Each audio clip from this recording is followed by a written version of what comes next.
They got massively long.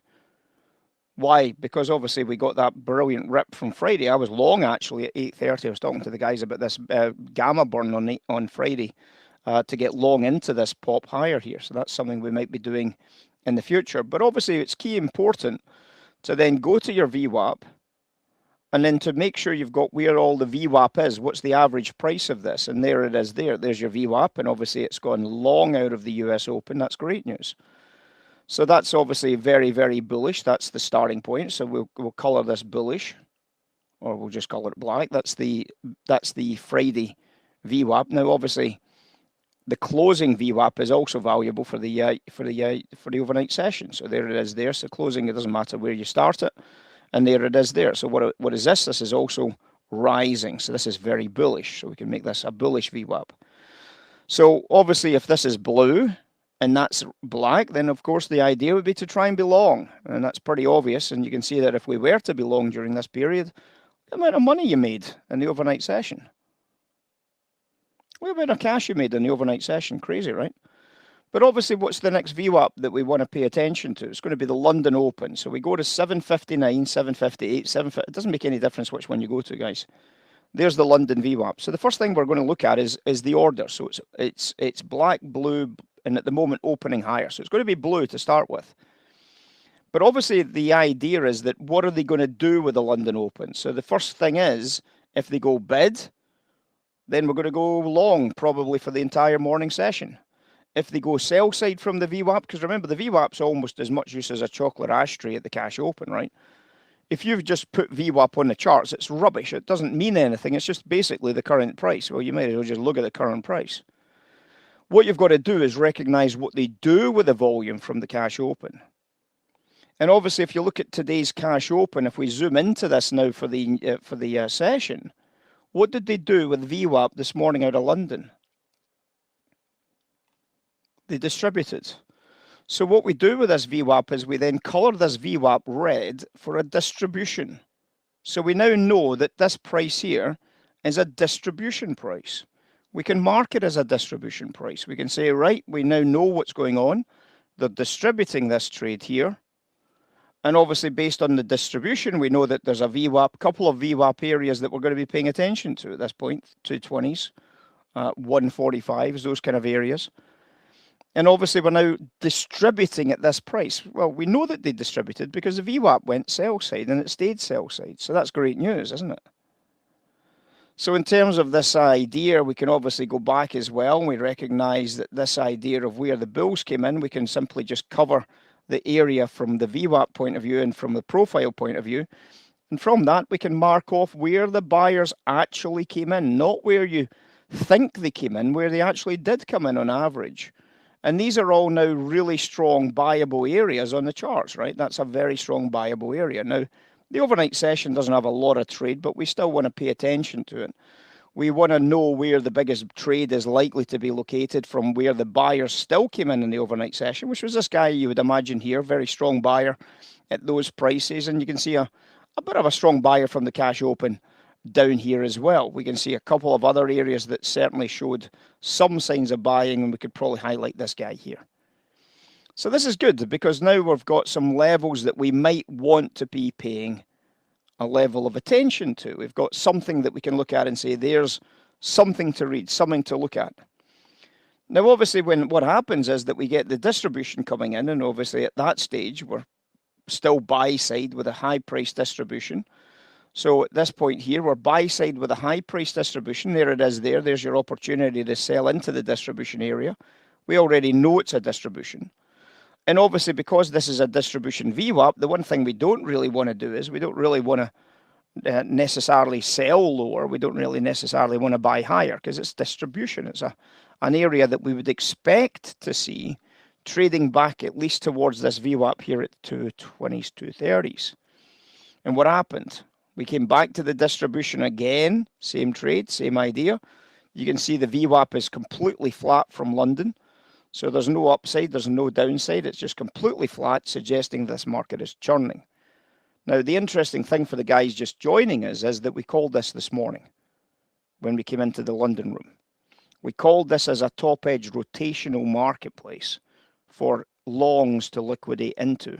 And the guys that were in this morning in London knew that. So they've either taken advantage of it, they've not taken it, whatever. Doesn't make any difference. But the point is that we were right. The point is that it came back to VWAP and bounced beautifully off of VWAP right there, didn't it? Crazy. Right off that VWAP price. And if you wanted to buy it, that was a really good starting point for you to take a shot at right there. Now, the only downside of VWAP is it's crept higher. You can see there is a big volume narrative right there as well at the same time. So there's a beautiful crossover there. And that's something that's catching your attention. Crossovers, VWAP's average price of buyers, very valuable piece of information. But you can now see that the bounce only took us back halfway. Sellers then pounced into the balance area. And you're thinking, that's interesting. It's a lower hold with a red VWAP. So what should you be doing anyway? Well, if you've got a red VWAP, what you should be doing is you should be doing your fixed range profile from where all the sellings came in. So obviously from the get-go today, we can take it all the way across to this whilst we got that buy trade, and we can see where the selling areas have been. We can recognize that the big seller was here on average. We can recognize the seller was here, which was effectively the break below VWAP. And we can recognize the third seller was coming in around about this price here. So we've got sellers now on our charts. We now know where they are. We know what they're doing. And obviously, if this VWAP gives up, we're going to be aiming for around about 155, aren't we? Yeah? So obviously, that means that we can get rid of this guy. So we don't have the noise on the charts. We can get rid of this guy because we know that we're probably aiming for about 160. In terms of VWAP, the only downside about 160 is it sits inside this big empty profile area where there's no volume. So I don't think 160 is going to be a trade for us. We know it's a VWAP, but we don't think it's particularly strong from a trade point of view because there is no buyers visible at 160. So obviously what happens is it comes down to the last big volume area where we do see some buying coming in here. So you can see that this big area is known to us. You can see that the value area low is right there. So obviously this is where the commercial area began. And you can see from that POC to the value area low, if you're thinking about buying it, this is the last chance you really have until we probably go down to 135. So can you see these trades though? Is this what you guys do? Is this how you trade, how you put your charts together first thing in the morning? Recognizing the distribution at the high price up here, recognizing the VWAP order, recognizing the way it's evolving. Because if you don't, I don't know why you don't, because we've covered this a lot of times. If you know about these trades, you also knew about this distribution VWAP at the top edge. Remember, distributions are top edge trades. Selling below VWAP is not a distribution, it's an active seller. That's why when you get a failed auction below VWAP here from this big value, if you might remember what I said at that point, what did I say at that point? If you like any trade, what I said was, if you like any trade, you're taking the squeeze, aren't you? Remember I said it? If you're liking any trade, and we said it again, if you're liking any trade, you're taking the squeeze, because we're not going to find any buyers until we hit this area. We're not going to find any buyers. They're not visible. So it's not a surprise that we get what we get. It's by design. I mean, it's just simply that. It's by design, guys. Put in the graft, and you'll be rewarded for the graft you've just put in. You'll be well rewarded for that graft that you've just put into the charts. And if you put in the graft, you'll see these crazy good levels. Recognize the opportunities. And obviously, when you're trading VWAPs, it gives you a lot more information about reminding you to go into your profiles, because that's what VWAP ultimately comes from, is the profile, the arrival of big volume at higher prices or lower prices, and then structuring it around the big levels. Now, the biggest level we've got, as I said, is this 160. The challenge we've got is because VWAP moves, VWAP isn't as important as the volume profile areas that come from it, which is really this buyer here. So we could probably stretch this buyer up a little bit to 144s. And at the moment, that's the area that I'd be very, very interested in as we get into the US session proper. See how it goes. I've just taken a failed auction sell on oil.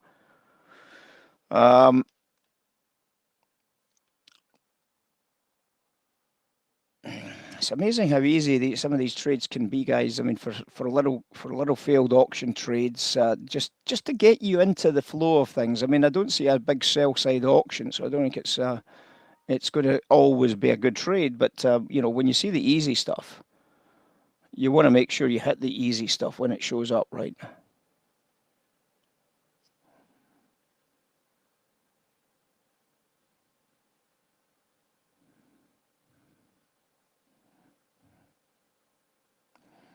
So a lot of people, when it comes to order flow, take a look at how easy that quick trade was for $100, guys. I mean, it's only a scalp. I mean, it's a widening spread first and foremost, and it's a widening spread. Is this just not the kind of trade you should always be on? There's bidders here, and those bidders get replaced by offers here. The POC is now dragging its way down, and then there's an offer below the POC here. So what price is definitely going to go offered? What price is definitely going to go offered? This price. Now, that only gives me approximately $40. Do I care, Simon, if I can get a $40 winner every 5 minutes or 10 minutes? Do I care that I'm going to get a 40 lot winner, a $40 winner every 5 minutes or so?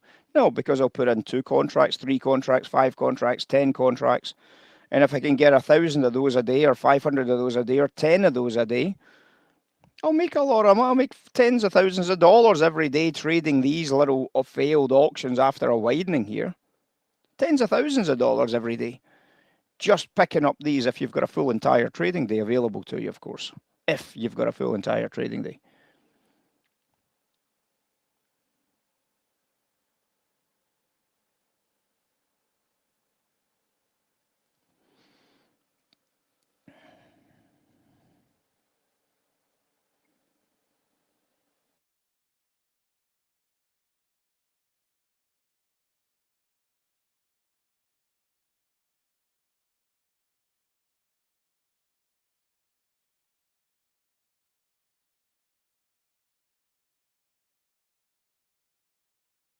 Guys, I do not want to buy equities yet.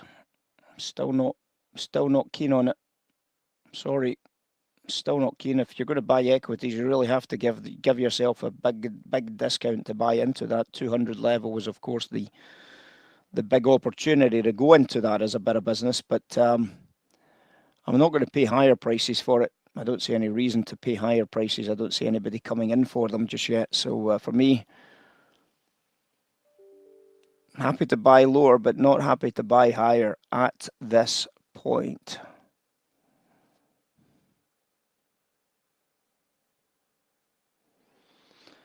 There's not very much I like at the moment. I'm sorry. Don't like it. Dealers haven't really seen a lot of looking at just the shape of the dealers. They haven't seen a lot of informed buyers or sellers at all this morning. We've seen a few pockets of buying coming in at times, but to me, the buying looks more like profit taking from bigger swings that have been built over time. So the big arrivals so far today has been predominantly just liquidation trades.